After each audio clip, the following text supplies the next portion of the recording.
as the international community marks the one-year anniversary since the World Health Organization declared the coronavirus a pandemic, a decision that would lead to a global lockdown, shuttered economies and choking hospitals as cases soared to over 118 million globally, with a death toll of 2.6 million and climbing. And as Sherwin Bryce Pease reports, national vaccine programs have begun to gain momentum, bringing renewed hope in a sea of uncertainty. It was a year since this sign went up outside UN headquarters in Manhattan. Temporarily is now 12 months and counting, as staff here, like in many places, were sent to work from home in a country that has suffered the highest case numbers at 29 million and nearly 530,000 deaths. It's been a year of loss, most importantly in terms of human lives globally. It's been a year of loss of the progress that we as the United Nations have been working on across the board on social economic indicators. As always in these crises, it is those who were most vulnerable and who were already suffering who lost the most. And sadly, they will be the last one to go back and to gain unless there is a concerted effort by the international community to build back better.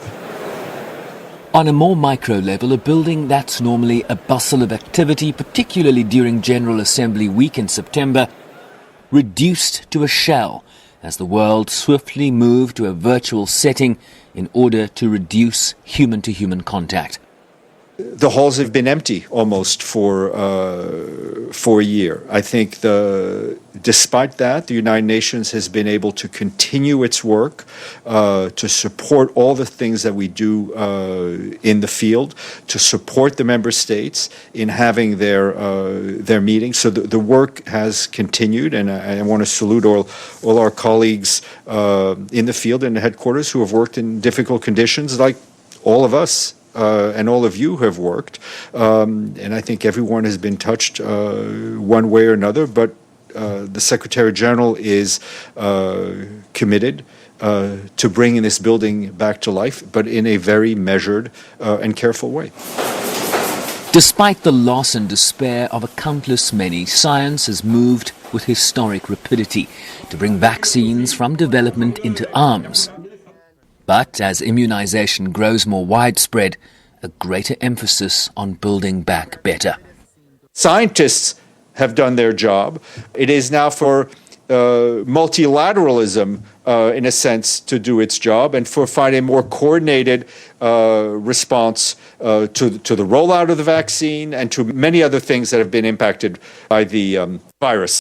As we build back better, we cannot build back without women, because that will be building back bad. Building back better is greener, is gender responsive, and it is equitable. And this is the anthem that we want to sing to everybody. The US president expected to mark the one-year anniversary in a prime-time address later Thursday night. There is light at the end of this dark tunnel of the past year. But we cannot let our guard down now or assume that victory is inevitable. Together, we're going to get through this pandemic and usher in a healthier and more hopeful future.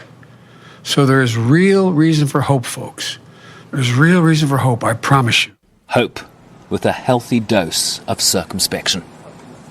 Circumspection because there are still so many unknowns. Vaccine supply and distribution has been uneven. Mutations have cast a shadow over that light at the end of the tunnel, while the pandemic has destroyed health systems, businesses, economic growth prospects, and so many lives and families.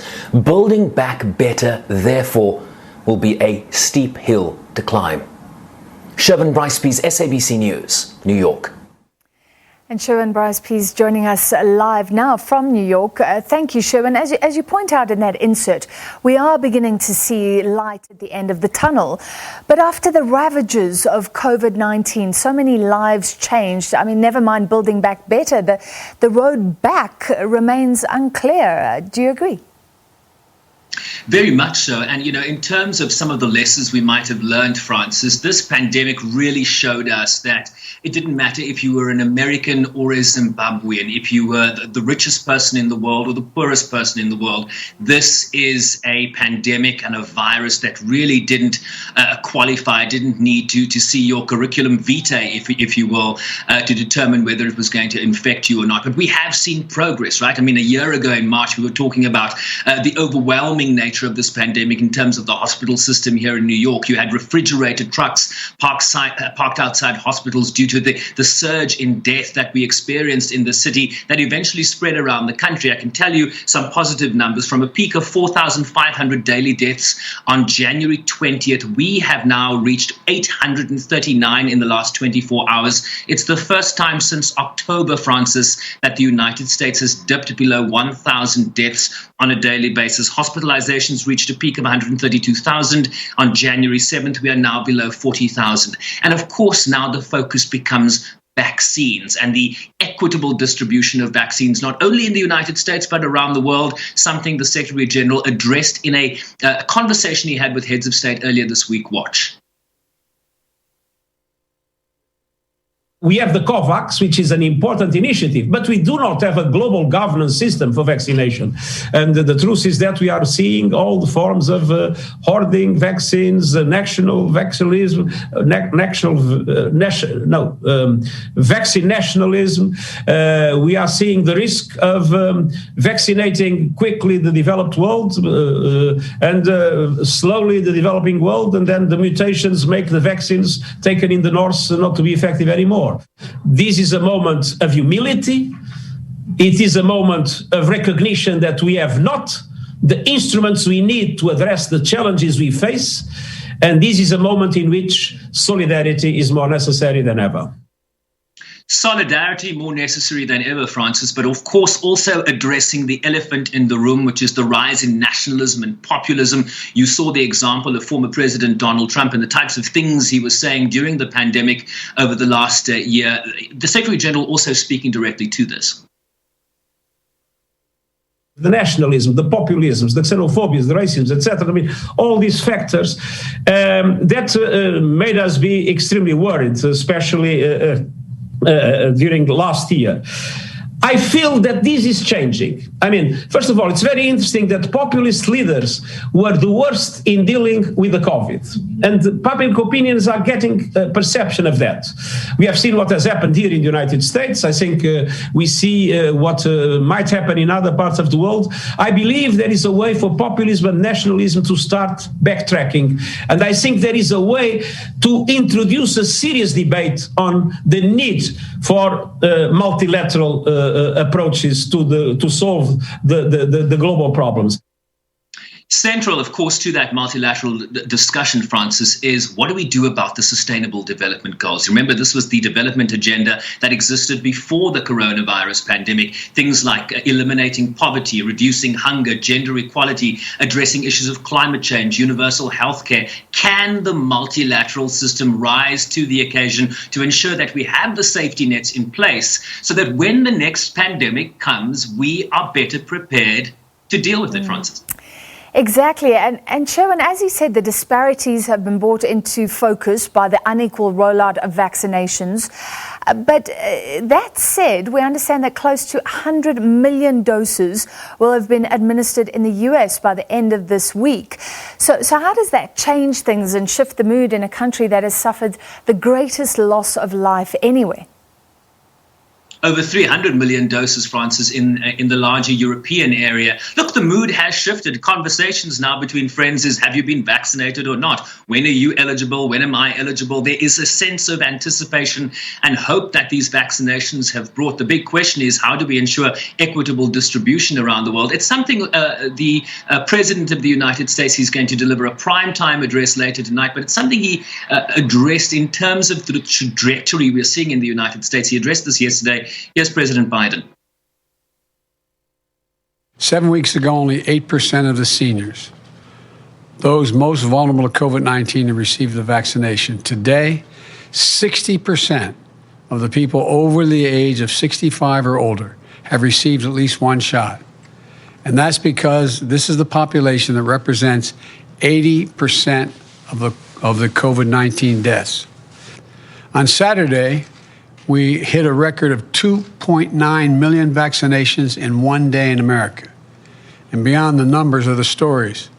The father says he no longer fears for his daughter when she leaves to go to work at the hospital. The children are now able to hug their grandparents.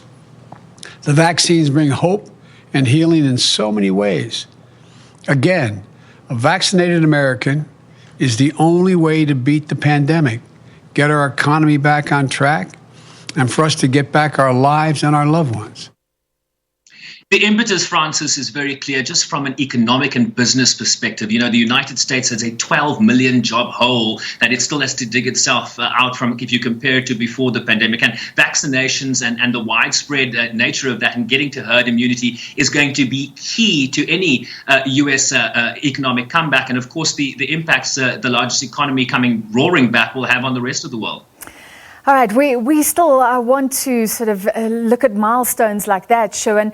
And the big fight that's ongoing, you've been reporting on this at the World Trade Organization, is the push by us, so South Africa and India, for manufacturers, for example, to waive patents, intellectual property, so that we can see more manufacturing, supply and distribution of vaccines. I haven't heard much from the manufacturers. They seem to be very quiet. And the question is, will this effort see the light of day?